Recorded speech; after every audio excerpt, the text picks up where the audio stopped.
Yo, karibu sana kwenye channel yako pendwa. Sasa kama bado huja subscribe, like na comment kwa sababu wewe ni mdau muhimu sana. It's our very own baby fantasy. Yes, wewe ni kipenzi chetu, lakini more zaidi ni kipenzi cha Hamisa Mobeto. Yes, huyu hapa ni kifungua mimba cha Hamisa Mobeto. Mara ya kwanza kabisa kuona Hamisa Mobeto ana ujauzito, basi ilikuwa ni ujauzito wa baby fancy, ama kwa jina lake ni Fantasy Majizo. Yes, huyu ni mtoto wa Majizo na Hamisa Mobeto.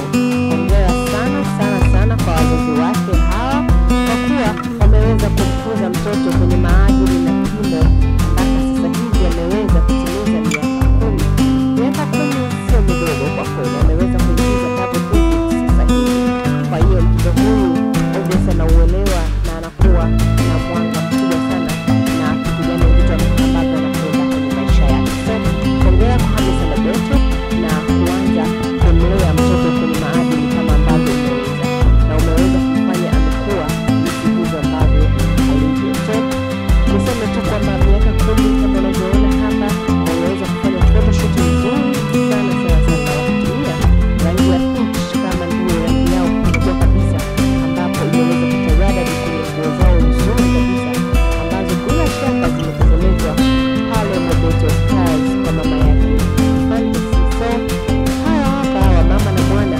kwenye classic look, hii look za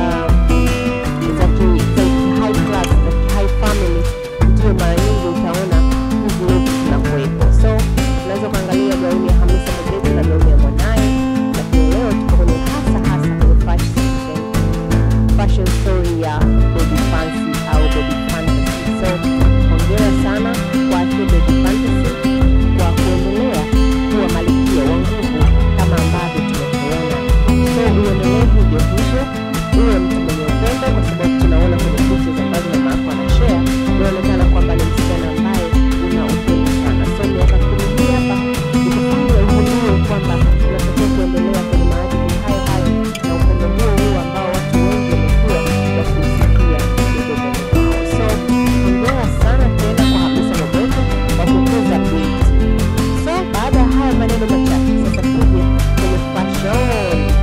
Mtoto amepigilia bwana kuliko hata watu wazima, unaelewa So naona ameamua kumshonea hii Cinderella dress, Cinderella dress zokeza wewe utakapokwenda kuita, lakini kwa imechanua kibaby hivi, kwa sababu huyu bado ni mtoto. Lakini pia tumependa makeup simple kabisa na nywele zake zimebanwa vizuri kabisa, kuonyesha kwamba hatakiwi kuwa na mambo mengi kwa sababu huyu ni mtoto. Lakini tumeona hizo gloves hapo zikiwakilisha hizo high class family ambazo zinakuwa zinafeel kama hiyo. Hiyo ndio timu ambayo ameweza kumchagulia Fantasy katika miaka yake 10 hapa duniani, hapa Tanzania, hapa ulimwenguni. So hongera sana tena kwa kutimiza miaka 10. So kwa wale ambao wanajiuliza, huyu nimemwambia ni mtoto wa Hamisa Mobeto na baba yake ni Fantasy Majizo, yani baba yake ndio mmiliki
Waswahili wanavyosema, mtoto mleavyo ndivyo akuavyo. So very much amazing kwa malezi haya hapa mazuri na kumwonyesha mtoto upendo, kumwonyesha mtoto kwamba wewe ni msichana na unafaa kuwa classic, na hivi ndivyo namna ambavyo unatakiwa kuwa. So hiyo mia kwa mia mama yake anaifanya vizuri sana. So tuangalie recap ya birthday zake zilizopita. Hii birthday yake miaka 9 aliweza kuvaa nguo mbili, lakini ikiwa ya kwanza ni ya blue, hapa ilikuwa ni vazi lake la pili ikiwa ni black.